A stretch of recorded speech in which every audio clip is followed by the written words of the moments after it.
행복하세요? 또 다른 발견입니다.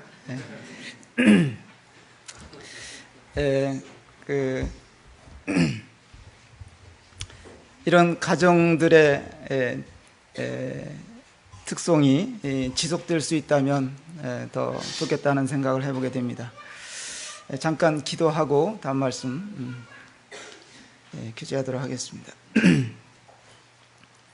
아버지 하나님,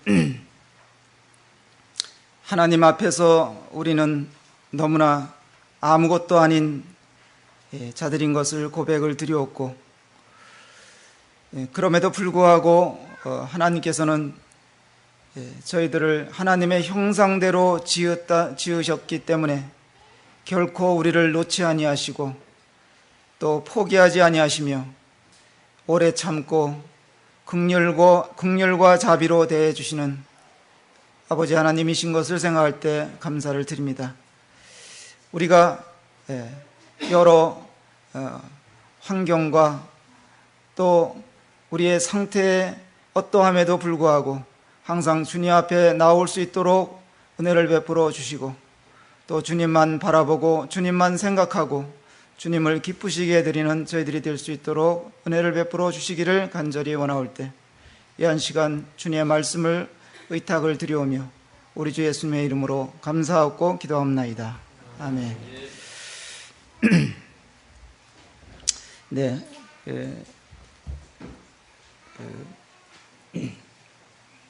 죄송합니다. 제가 눈을 빼놓고 나와가지고.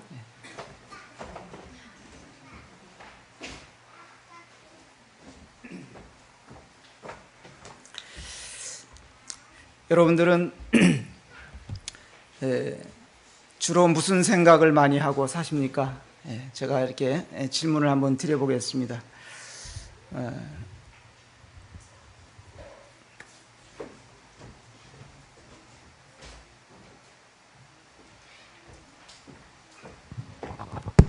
제가 칠판을 좀 사용해서 질문을 드릴까 합니다. 세 가지 중에 하나 골라주시면 됩니다. 우리의 생각은 부정적일 수도 있고 긍정적일 수도 있고 또 우리 생각 속에 다양한 일들이 일어나기 때문에 여러분들은 어떤 생각을 주로 하고 계시는지 생각해 보시기 바랍니다. 제가 한문을 잘 못 씁니다만은 한번 읽어봐 주시면 좋겠습니다. 무슨 자입니까? 즐거울 낙자죠. 항상 즐거움을 생각하십니까? 뭘 하면 즐거울까? 어디 가면 즐거울까? 이런 생각을 많이 하십니까? 하나고요. 또 두 번째로는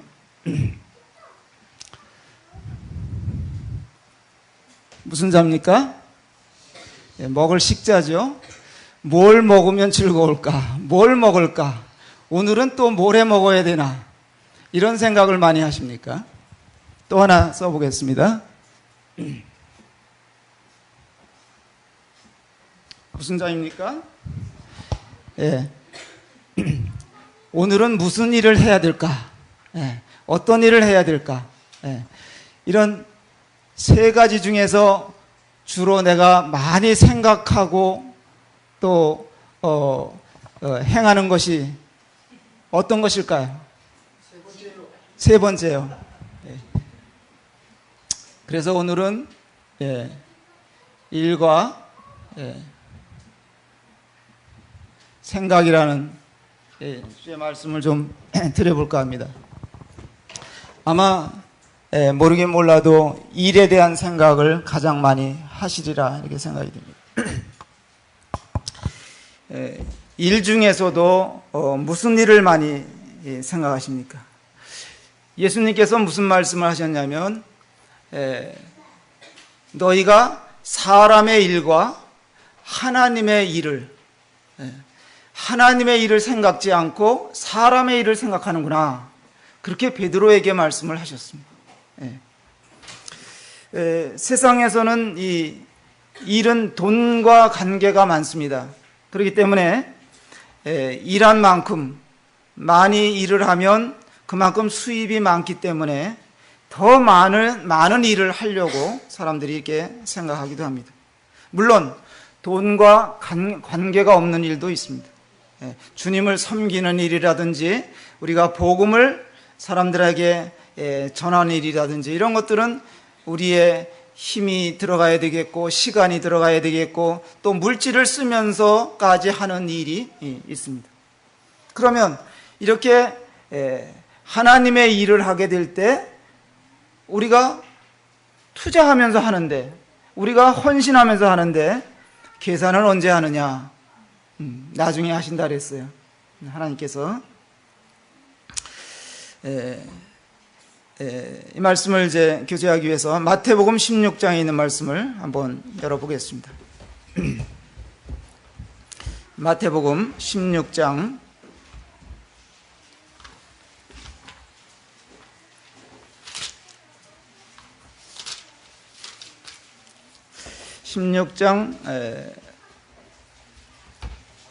13절 말씀부터 몇 절을 읽어드리겠습니다. 예수께서 빌립보 가이사랴 지방에 이르러 제자들에게 물어 이르시되 사람들이 인자를 누구라 하느냐? 이르되 더러는 세례 요한, 더러는 엘리야, 어떤 이는 예레미야나 선지자 중에 하나라 하나이다. 이르시되 너희는 나를 누구라 하느냐? 시몬 베드로가 대답하여 이르되 주는 그리스도시요 살아계신 하나님의 아들이시니이다. 예수께서 대답하여 이르시되 바요나 시몬아 내가 복이 있도다. 이를 내게 알게 한 이는 혈육이 아니요 하늘에 계신 내 아버지시니라. 또 내가 내게 이르노니 너는 베드로라. 내가 이 반석 위에 교회를 세우리니 음부의 권세가 이기지 못하리라. 내가 천국 열쇠를 내게 주니니 내가 땅에서 무엇이든지 매면 하늘에서도 매일 것이요 내가 땅에서 무엇이든지 풀면 하늘에서도 풀리리라 하시고, 이에 제자들에게 경고하사 자기가 그리스도인 것을 아무에게도 이르지 말라 하시니라. 이 때로부터 예수 그리스도께서 자기가 예루살렘에 올라가 장로들과 대제사장들과 서기관들에게 많은 고난을 받고 죽임을 당하고 제3일에 살아나야 할 것을 제자들에게 비로소 나타내시니, 베드로가 예수를 붙들고 항변하여 이르되 주여 그리 마옵소서. 이 일이 결코 죽게 미치지 아니하리이다. 예수께서 돌이키시며 베드로에게 이르시되 사탄아 내 뒤로 물러가라. 너는 나를 넘어지게 하는 자로다. 내가 하나님의 일을 생각하지 아니하고 도리어 사람의 일을 생각하는도다 하시고, 이에 예수께서 제자들에게 이르시되 누구든지 나를 따라 오려거든 자기를 부인하고 자기 십자가를 지고 나를 따를 것이니라. 여기까지만 읽어드리겠습니다. 이 당시 예수님께서 말씀하시는 것이라든지 예수님께서 활동하시는 이 모든 일들을 사람들이 보면서 깊은 인상을 받았을 겁니다. 그래서 사람들이 서로 수군거리기 시작했어요. 그래서 예수님께서 제자들에게 어느 날 질문을 하셨습니다. 사람들이 나를 누구라고 하느냐? 이런 질문을 했어요. 그러니까 여기 14절에 보니까 더러는 세례 요한이라고 합디다. 우리가 아는 대로 이 침례 요한은 타협을 모르는 그런 인물입니다.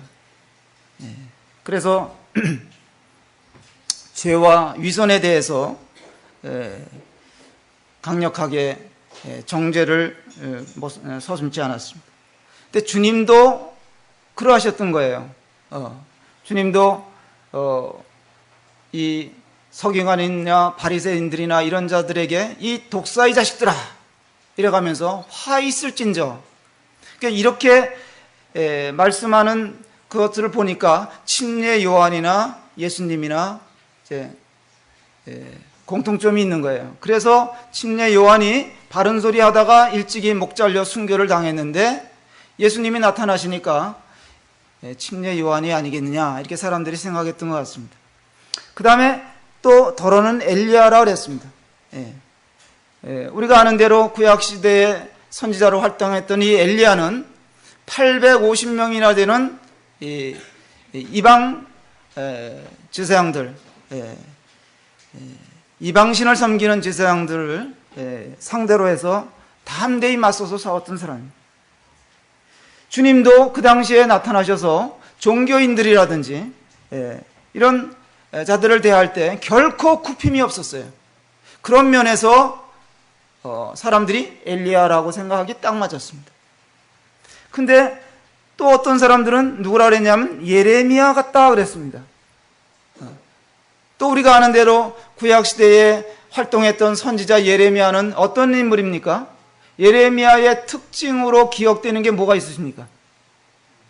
어떤 선지자예요? 눈물의 선지자입니다. 예레미야는. 예레미야 메시지를 듣고 사람들이 전혀 반응을 하지 않았어요. 예수님도 사람들에게 많은 일들을 나타내시고 사람들에게 복음을 전하셨지만은 사람들이 반응이 없었어요. 그래서 어떤 때는 예수님께서 예루살렘 성을 바라보시고 우셨어요. 사랑하는 자가 또 죽었을 때도 우셨습니다. 이런 면을 볼 때 사람들이 엘리야나 예레미야나 또 목베어 죽임을 당한 침례 요한이 아니겠느냐 이렇게 생각하기에 충분했습니다. 그래서 이어서 주님께서 15절에 보니까 그러면 너희는 나를 누구라 하느냐 하는 질문을 했습니다. 사람들은 그렇게 얘기하는데 그러면 너희는 나를 누구라 하느냐. 저도 때로는 성도님들에게 질문하고 싶어요. 여러분들은 예수님을 누구라고 생각하고 사십니까? 예수님이 여러분에게 있어서 누구십니까? 생각해 봄직한 것이죠. 그래서 그런 질문을 받고 나니까 베드로가 툭 나타나서 놀라운 고백을 합니다. 16절 말씀해 보니까 주는 그리스도시요 살아계신 하나님의 아들이시니다. 이런 고백은 물론 베드로 스스로 했다기보다는 아버지 하나님의 도움을 받아서 고백한 것이다 이렇게 말씀하기도 합니다. 그런데 첫 번째로 제가 이 본문의 말씀을 이렇게 묵상하면서 21절과 22절에 베드로의 생각에 대해서 좀 말씀을 첫 번째로 드리고자 이렇게 생각을 했습니다. 예수님께서 20절에 보니까 예수님 자신이 그리스도라고 제자들에게 말씀을 하셨습니다. 근데 너희들만 알고 있어라. 다른 사람들에게는 이야기하지 말아라. 이렇게 하셨어요. 그리고 나서 21절에 보니까 이때로부터 예수 그리스도께서 자기가 예루살렘에 올라가서 장로들과 대제사장들과 서기관들에게 많은 고난을 받을 거다고 말씀하셨어요. 그리고 나서 죽임을 당할 거다. 죽고 나서 3일 만에 제3일에 또 살아날 것이다 하는 것을 제자들에게 말씀을 하셨습니다. 그러니까 22절에 보니까 베드로가 예수를 붙들고 항변하여 이르되 주여 그리 마옵소서. 이 일이 결코 주께 미치지 아니하리이다. 주님에 대한 베드로의 판단은 옳았습니다. 주는 그리스도시요 살아계신 하나님의 아들이시다 하는 고백은 정말 놀라운 고백이었습니다. 그러나 그는 하나님의 일에 대해서, 하나님의 계획에 대해서, 하나님의 뜻에 대해서는 알 수가 없었습니다. 그래서 말리고 나선 거예요. 안 됩니다. 어찌 그런 말씀을 우리들에게 하실 수가 있겠습니까? 베드로가 주님이 그 길을 가셔야만 하는 그런 사명을 가지고 세상에 오셨다는 사실을 이때는 몰랐어요. 그래서 말릴 수밖에 없었어요. 자, 우리가 어떤 일을 하기 전에 뭘 먼저 한다고요? 일하기 전에 먼저 하는 게 있어요. 뭐래요? 생각을 하는 거예요. 뭘 할까? 저희를 어떻게 할까? 생각을 하지 않습니까? 예. 생각하지 않고 하는 일은 있을 수가 없습니다. 예. 그런데 그 생각이 옳으냐 그르냐, 어떤 일은 생각만 하다가 그치면 다행인데 생각을 행동에 옮겨버리고 나서 후회가 밀물듯이 몰려오는 그런 일도 있어요. 예. 또 어떤 사람은 이 생각을 먼저 일을 하기 전에 생각을 먼저 말했다가 공격을 받기도 하고 또 동조를 받기도 하고 그렇게 합니다. 예. 그런데 사람들 이렇게 일반적으로 이렇게 보면 생각을 하고 즉각적으로 행동으로 옮기는 사람이 있어요. 여러분들은 어떤 형이십니까? 생각해 보시기 바랍니다. 그런데 즉각적으로 행동에 옮기는 사람의 특징은 어떤 게 있을까요? 후회하는 일이 많아요. 후회하는 일이 생겨요. 예. 생각을 하고 또 생각을 하고 말해야 되는데 생각한 걸 바로 말해버리면 그것 때문에 아주 그냥 곤욕을 치르는 일들이 생긴다는 것입니다. 예. 근데 어떤 사람은 생각만 하다가 마는 사람이 있어요. 그런 사람의 특징은 뭐가 있을까요?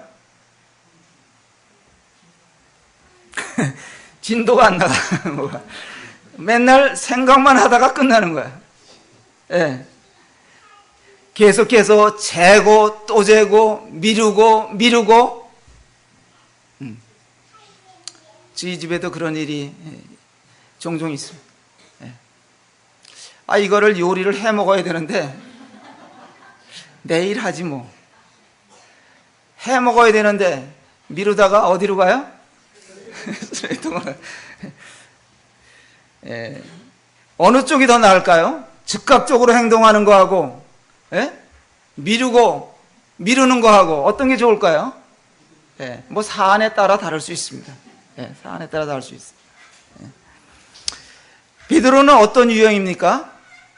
즉각적인 사람이에요. 생각하면 즉각적으로 행동에 옮겼습니다. 예. 뭐니 해도 주님을 따라 가르침을 받던 12제자 중에 가장 주님을 열정적으로 사랑했던 사람이 베드로인 것 같습니다. 예. 제자들을 이렇게 보면요, 요한과 누구죠? 야고보. 요한과 야고보는 주로 무슨 생각을 많이 하고 살았어요? 감투 생각을 제일 많이 했어요. 그 사람들은. 예? 예수님 어느 쪽에 내가 앉아야 될까? 그런 생각을 했던 사람이에요. 그런데 가룟 유다 같은 사람은 뭘 생각을 제일 많이 했어요? 돈 생각을 제일 많이 했어요. 그래갖고 자기 선생님도 팔아먹은 사람이에요. 예? 그런가 하면 도마 같은 사람은 보지 않고는 안 믿는다고. 예? 예. 이랬던 사람이에요. 예. 여러분들은 전망 좋은 이런 곳에 가면 어떤 생각이 드십니까? 예. 예. 나무 심고 싶으세요.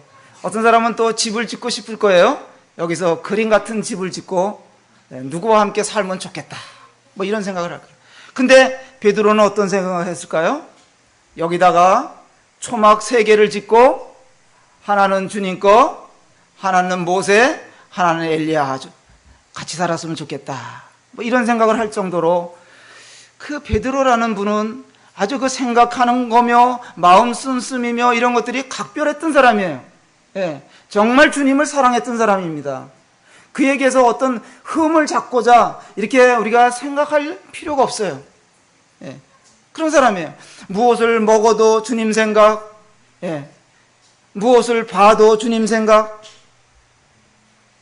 여러분들은 맛있는 것을 먹으면서 누구 생각을 하고 드십니까? 어떤 좋은 곳에 가서 보시고 무슨 생각을 하면서 보십니까?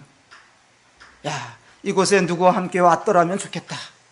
뭐 그런 생각을 안 하십니까?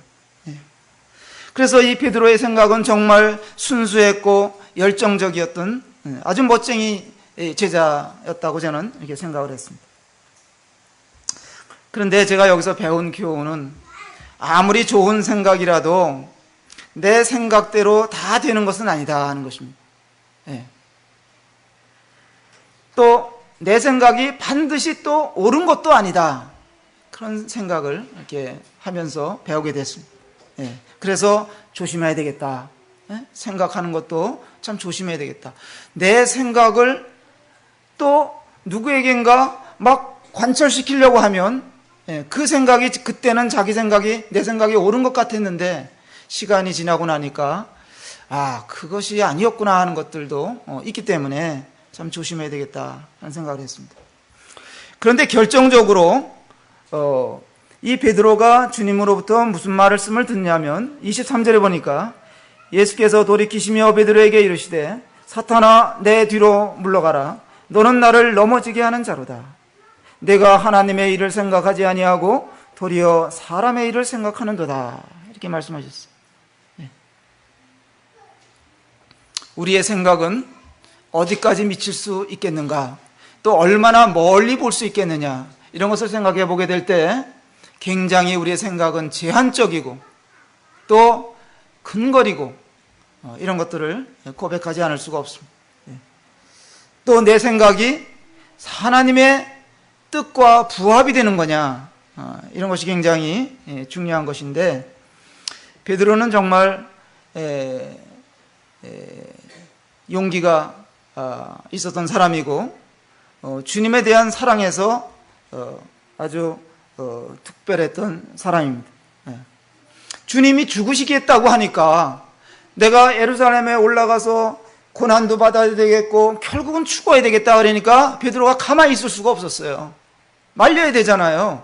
예? 자기 선생님 죽으시겠다는데 안 말리시겠습니까? 예? 도리가 아니잖아요. 막 말리지 않는다면. 만약에 제가 이번에 아까 이제 특성하신 형제님이 강릉에 가서 바닷가에 가셨다 그랬는데 그때 강릉에 비가 많이 왔어요. 아주 파도가 성이 나서 엄청나게 쳤어요. 우리가 바다에 들어갈 수가 없었습니다. 그런데 만약에 제가 그때 강릉 바닷가에 갔는데 누군가가 바다에 들어갔다 떠밀려서 저 멀리 가서 못 나오는 거예요. 뭐 여기 그냥 성도들이 가득하게 있는데 저 어떻게 하면서 이러고 있는데 제가 나서가지고 뛰어들라 그러면 좀 말릴 거예요. 들어가라고 등 떠밀릴 거예요. 어떻게 하실 거예요? 예? 아니 일꾼이 성도가 빠졌는데 들어가야지. 뛰밀 겁니까? 아니면 잡으실 겁니까? 119에다 연락을 했으니까 참으세요. 예. 그럴 겁니까? 베드로는 붙잡은 거예요. 예. 붙잡은 거예요. 주님 죽으시겠다 그러니까 안 되겠다 이거예요. 예. 아마 사람들이 나중에 어떻게 생각하면 아이고 너가 붙들었기 때문에 사람 하나 살렸다 그러지 않겠어요? 예. 베드로의 간곡한 그런 만류는 인간 편에서 보면 대단한 용기고 의리가 충만한 사람이었단 말이에요. 우리 주님이 이 세상에 왜 오셨는지 그때 당시 베드로는 알 수가 없었어요. 주님이 죽으셔야 십자가에서 고난받고 죽으셔야 된다는 것이 이해가 되지를 않았어요. 그런데 주님의 죽으심은 그분의 고난당하심은 그분의 사명이었고 필수였습니다. 그래서 마태복음 10장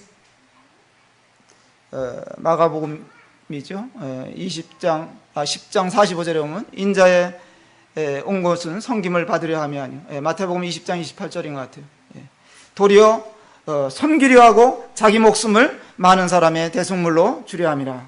이런 말씀 있잖아요. 그래서 주님이 이렇게 만류하는 베드로에게 사탄아 내 뒤로 물러가라. 전혀 주님의 입에서 다른 말씀이 튀어나왔어요. 어떻게 이렇게 심한 말을 할 수 있을까? 그래서 그래도 말이야 베드로는 주님을 생각해가지고 드린 말씀인데 조금 전만 하더라도 야 너가 놀라운 그런 고백을 했구나. 주는 그리스도시요 살아계신 하나님의 아들이시라고는 이런 고백을 하니까 주님이 좋아라 하셨는데 그랬던 주님이 베드로에게 사단아 내 뒤로 물러가라. 너는 나를 넘어지게 하는 자다. 주님이 베드로의 마음을 몰라서가 아니죠. 주님이 죽으시는 것이 하나님의 일인데 베드로가 이걸 잘 몰랐습니다. 너는 나를 넘어지게 하는 자로다 그랬습니다. 이걸 제가 이제 헬라어로 찾아보니까요. 요게 스캔달론이라는 단어가 사용이 됐더라고요. 요게 이제 함정이라는 뜻이에요. 함정. 그래서 아마 스캔들이라는 말이 여기서 나온 것 같아요. 여기서 나온 것 같아요. 너 함정 파지 말아라. 주님이 가야 하는 길에 함정을 파지 말아라.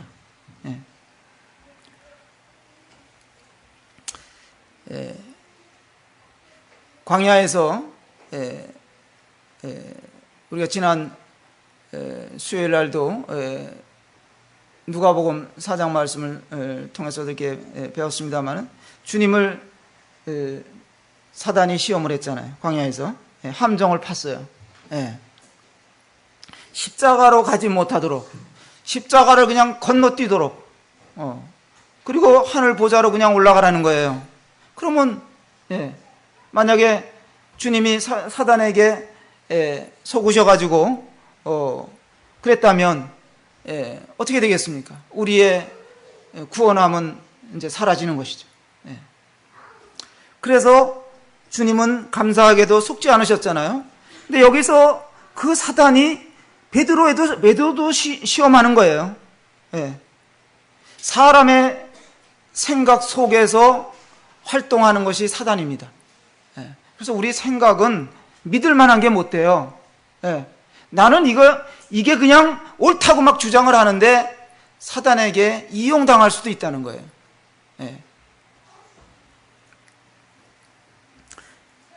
하나님의 일을 생각지 아니하고 도리어 사람의 일을 생각하는도다. 사람의 생각에 베드로가 하고 있는 생각이 어떤 생각이었냐? 그 사람의 생각이라 그랬거든요. 그 배경이 무슨 말씀입니까? 베드로는 무슨 생각을 하고 있었냐면 베드로뿐만 아니라 제자들 생각 속에는 이런 게 자리 잡았을 거예요. 자기들이 지금 3년 동안 주님을 따라다니면서 본 결과 이분은 특별한 분이에요.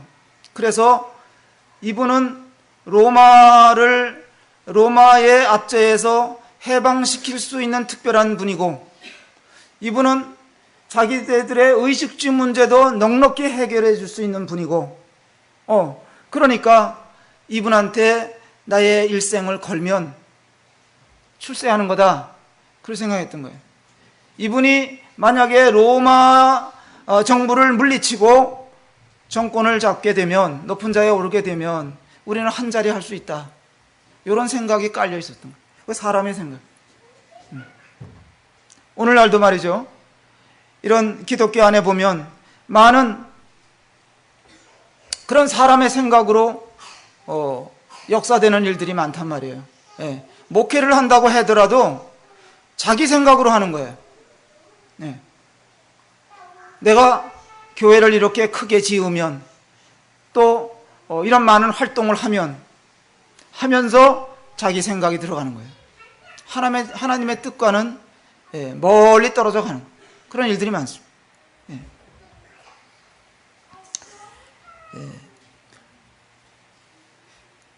정말 하나님의 일, 하나님의 뜻에 대해서 오늘날 사람들이 관심이 있느냐? 관심이 없습니다. 우리는 어떠냐 이거예요. 아까도 질문을 드렸습니다마는 나는 주님에 대해서 어떤 생각을 가지고 있는가? 주님이 누구시냐? 나와의 관계에 있어서 주님이 누구시냐? 이런 것들을 생각해 봐야 되는데, 그리고 내 삶의 설계를 어떻게 해갈 거냐? 어디에다 맞출 거냐? 사람의 영광, 나의 영광, 이런 것에다가 맞춰지다 보면, 내가 주인공이 되다 보면 내 주장이 강해지는 거고, 주님의 말씀은 날마다 들려도 주님의 말씀은 자꾸 빗나가게 되는 거예요. 멀어지게 되는 거예요. 우리들 관계 속에서 말이죠. 자꾸 이제 내가 드러나야 되고, 내가 주인공이 돼야 되고, 내 말이 먹혀야만이 속이 편해지게 되고, 뭐 이렇게 된다면 이건 10중 8구 이제 사람의 일에 속한 거다. 그렇게 생각할 수도 있습니다. 자, 그런데 하나님의 일을 생각하라고 말씀을 하셨어요. 하나님의 일이라는 게 뭘까요? 하나님의 계획대로 이루어지는 것을 말하는 것이겠죠. 인간의 측면에서 보면 이해가 안 되는 일들이 있고, 또 불가능한 것이고 불필요한 일이라고 여겨진다 할지라도 하나님의 일이라면 그것은 성취가 되는 거예요. 그래서 베드로가 주님의 말씀에 가로막고 나섰던 것이죠. 주님, 이렇게 되시면 어떻게 합니까? 그러면 우리는 뭐가 됩니까? 이 얘기예요. 그의 생각은 지극히 사람 중심적인 생각이었고, 주님이 십자가로 가는 길에 걸림이 됐던 것이죠. 우리는 정말 하나님의 역사에 대해서도 오해할 때도 많고, 사람의 생각을 앞세워서 방해꾼 노릇을 할 때도 많고, 그런 것들을 인식하지 않을 수가 없습니다. 정말 사람처럼 오해 많은 존재가 없는 것 같아요. 자기 생각대로 판단하고 말하고 행동하고 그러지 않습니다. 그래서 잠언 18장 17절인가 18절에 보면 그 송사에서는 먼저 온 사람 말이 뭐라 했습니까? 바른 것 같지만 원고가 와서 밝힌다. 그 말씀이 있어요. 그러니까 우리가 실수하는 것 중에 하나가 뭐냐면, 한 사람 말만 듣는 거예요. 어떤 말을 들을 때 한 사람 말만 듣고 그렇구나 이렇게 판단을 내리는 거예요. 그러면 실수가 많다는 거예요. 그러면 반대쪽의 얘기도 들어보고 판단을 해야 지혜로운 것이죠. 그래야 되는 거예요.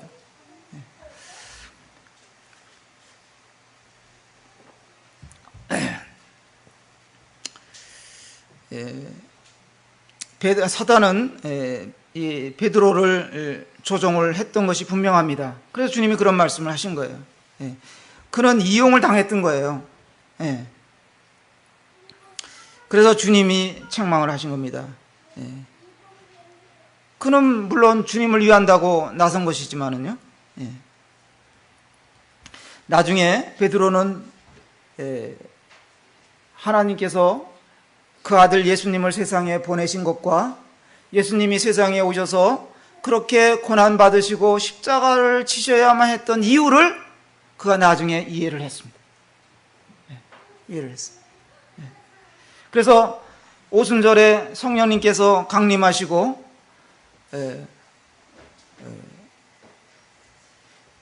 나니까 베드로의 시선도 더 많이 열려가지고 말이죠. 많은 것들을 알게 됐고, 그때야말로 이제 베드로는 두려움이 없는 사람이 됐어요. 그래서 이스라엘 백성들 앞에 서서 예수 그리스도에 대해서 증거를 했던 거예요. 너희가 십자가에 못 박아 죽인 이 예수가 바로 하나님이 보내신 자 메시아요 그리스도다. 그는 죽으셨지만 부활하셨다 하는 것을 힘있게 증거한 결과 수많은 사람들이 주님께로 돌아왔습니다. 우리 한번 사도행전 2장 한번 잠깐 살짝 보고 갈까요? 사도행전 2장입니다.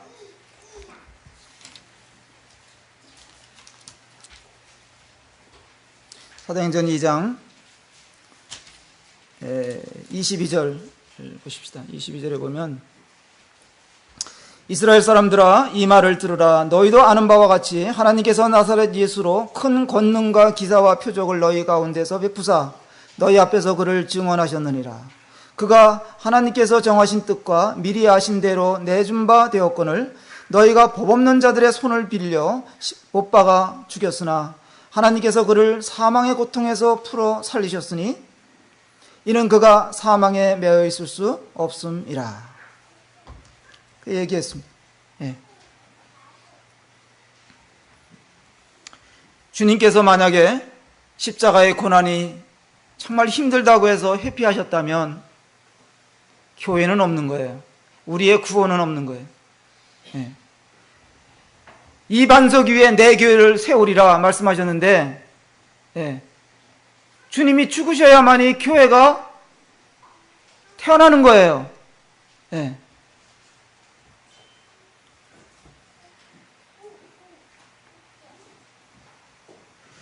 너는 나를 넘어지게 하는 자로다. 이렇게 베드로가 주님으로부터 책망을 들었는데, 베드로는 성령의 빛과 통제를 이렇게 벗어나서 인간의 마음을 이렇게 표현을 했던 것이죠. 이것이 우리가 종종 하는 실수였습니다. 세상 지혜는 대단해 보여도 별 수 없습니다. 우리의 마음을 어디에 둘 것인가, 생각을 어디에 둘 것인가. 우리는 수시로 마음과 생각이 변하는 자들입니다. 구름과 같아요. 말씀과 성령의 도우심이 없이는 우리는 늘 실수하기 딱 맞습니다. 그래서 매일 점검하는 것이 중요하죠. 정리해서 말씀을 드리겠습니다. 오늘 이제 일과 생각에 대해서 이렇게 말씀을, 베드로의 그런 상황을 보면서 말씀을 드렸는데요. 어떤 일은 하나님을 위하여 하는 것 같은데 실은 사람의 일일 수도 있다는 것을 말씀드렸습니다.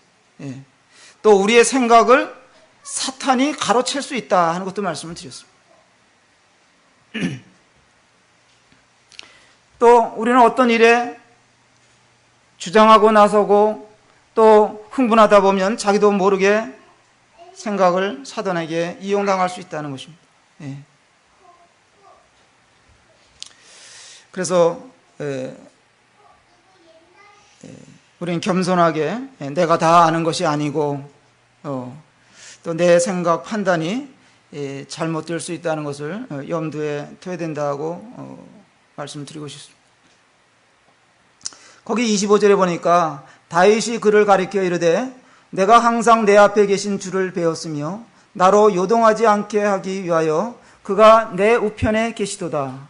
그러므로 내 마음이 기뻐하였고 내 혀도 즐거워하였으며 육체도 희망에 거하리니 이는 내 영혼을 음부에 버리지 아니하시며 주의 거룩한 자로 썩음을 당하지 않게 하실 것이미로다. 주께서 생명의 길을 내게 보이셨으니 주 앞에서 내게 기쁨이 충만하게 하시리로다. 이런 구약 성경의 말씀을 인용한 것을 볼 수가 있는데요.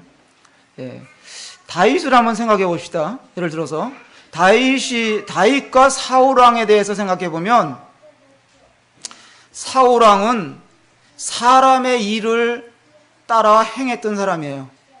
그런데 다윗은 하나님의 일을 중요시했던 사람이에요. 그래서 다윗이 600명의 사람들을, 식솔들을 거느리고 사울왕의 추격을 피해서 도망갈 때 사울왕은 3,000명을 데리고 왔어요. 이게 이제 사무엘상 24장인가 보면 나옵니다. 3,000명을 데리고 추격을 나왔는데 그건 너무 더우니까 한낮에 동굴에 들어가서, 이제 다윗은 동굴에 안에서 숨었는데 사울왕도 동굴에 들어와서 쉬러 들어왔다가 맞닥뜨린 거예요. 그러니까 주변 사람들이 다윗 보고 뭐라 그랬냐면 잘 됐다, 단칼에 쳐라 그랬어요. 그랬을 때 다윗이 생각을 했습니다. 이게 사람의 일인지 하나님의 일을 따라야 되는 것인지를 판단을 해야만 했어요. 그랬을 때 다윗은 사람들의 말을, 권유를 듣지 않았습니다. 그리고 사울왕의 옷자락만 살며시 비었어요. 표시만 냈어요. 그리고 하나님께 맡겼습니다. 원수 갚는 것이 누구에게 있다고요? 성경에 보면 하나님께 있는 거예요. 우리는 내가 갚아야 된다고 생각하는 경우가 많이 있는데 그건 사람의 일이에요. 하나님의 일은 하나님이 하시는 거예요. 그것이 다윗과 사울 왕의 대조가 되는 부분입니다. 다시 이제 한 말씀만 보고 본문에 가서 한 말씀 보고 줄이겠습니다. 마태복음 16장 이제 아까 봤으니까 16장 24절 보겠습니다. 이에 예수께서 제자들에게 이르시되 누구든지 나를 따라오려거든 자기를 부인하고 자기 십자가를 지고 나를 따를 것이니라. 자기를 부인한다. 이 말씀이 왜 여기서 하셨을까? 앞에 말씀하고 연관이 있는 것 같습니다. 자기 중심의 생각, 또 열망, 야망, 자기 목표 이런 걸 버리라는 거죠. 자기를 부인한다는 것이. 제자의 삶은 주님을 위해서라면 기꺼이 비난과 또 주님이 세상에서 거절당하신 것 이런 것들도 나도 당해도 좋다. 그런 것이 포함되는 것이죠. 십자가를 지고 나를 따르라 하셨습니다. 십자가는 정말 잔인한 고통인데 로마인들에 의해서 유대인들이 정말 수없이 처형을 받은 그런 십자가인데 이걸 지고 나를 따르라는 거예요. 이 십자가는 두려운 것이고 피하고 싶은 것이고 그런 건데 이걸 지고 따르라고 하신 것은 오늘날 우리들도 주님이 당하신 그런 고난 그것을 두려워하지 말라는 것이죠. 나도 주님이 당하신 고난이라면 나도 당할 수 있다. 주님이 비난받으셨으면 나도 비난받을 수 있다. 그런 각오를 가지고 세상을 사는 겁니다. 주님의 일이건 사람의 일이건 우리는 생각하지 않고 살지는 않죠. 일하지 않고 우리가 살 수가 없잖아요. 그런데 주로 매일 무슨 일을 많이 생각하고 사는가 하는 것을 생각해 봄직합니다. 신앙생활을 한다고 하는데 또 세상은 정말 바쁘게 돌아가는데 세상 일에 끌려다니지 아니하시고 이렇게 주님을 바라보고 주님을 의지하고 하나님의 일을 많이 생각하시면서 사시는 성도님들을 저는 박수를 쳐드리고 싶은 거예요. 세상이 그러함에도 불구하고 여기 계신 분들은 정말 하나님의 일을 더 많이 생각하시고 산다고 믿습니다. 그저 어떤 사람들이 이제 그런 질문을 할 수 있어요. 이렇게 십자가를 지고 하나님의 일을 생각하면서 이런 세상을 거스르는 삶을 어떻게 잘 살아낼 수 있겠느냐? 그 질문을 하기도 합니다만은 저에게 또 질문한다면 무슨 저에게 특별한 비결이 있다기보다는 그저 묵묵히 믿음을 가지고 주님을 따라가는 삶을 살다 보면 때로는 안 보이던 것이 보일 때도 있고 안 들리던 것이 들릴 때가 있고 그런 거예요. 주님의 일을 무엇인지 이게 사람의 일인지 이게 하나님의 일인지 분간하기가 어려운 것들이 많아요. 절반 이상이 분간이 잘 안 가요. 그러나 여러분들이 신실하게 믿음으로 주님 말씀을 의지하고 기도하는 생활하고 또 이렇게 신앙생활을 잘 하시다 보면 그것이 자연스럽게 분별이 많이 되어진다. 그렇게 보입니다. 그렇게 사십시오. 힘써서 주님을 따라가기를 구하십시오. 세상은 자꾸 우리를 끌어당겨요. 뭐든지 바쁘게 만들고 주님 생각을 못하게 만들어요. 주님 일에 참여하지 못하고 그저 세상 일, 그저 없어지고 사그라지는 일들에 우리를 자꾸 끌어들이는 거예요. 그럼에도 불구하고 그런 것들을 뿌리치시고 한 발자국 한 발자국 주님 앞에 나오시고 내딛다 보면 하나님께서 여러분들을 놀랍게 인도하실 겁니다. 하나님이 지켜주실 거예요. 이 하나님을 우리가 이 주님을 믿고 사는 겁니다. 기도하겠습니다. 아버지 하나님, 오늘도 이렇게 맑고 청명한 날씨 가운데서 한 주를 시작하게 해주셔서 감사하고, 또 여러 믿음의 지체들과 함께 주님 앞에 나와서 예배드리는 삶으로 시작하게 해주셔서 감사를 드립니다. 우리의 걸음걸이가 헛되지 않게 도와주시기를 원하옵고, 주님 앞에 방해물로 우리가 남지 않도록 도와주시옵소서. 베드로가 주님으로부터 너는 나를 넘어지게 하는 자로다 하는 책망을 받았듯이, 우리도 사람 생각을 앞세워 주님의 일을 이렇게 그르치는 이런 일에 우리가 놓여지지 않게 되기를 간절히 원하오니, 주님 저희를 도우시고 또 우리 생각과 마음들을 주장해 주시기를 간절히 원하옵나이다. 이 모든 말씀 예수님 이름으로 감사하고 기도합나이다. 아멘. 예.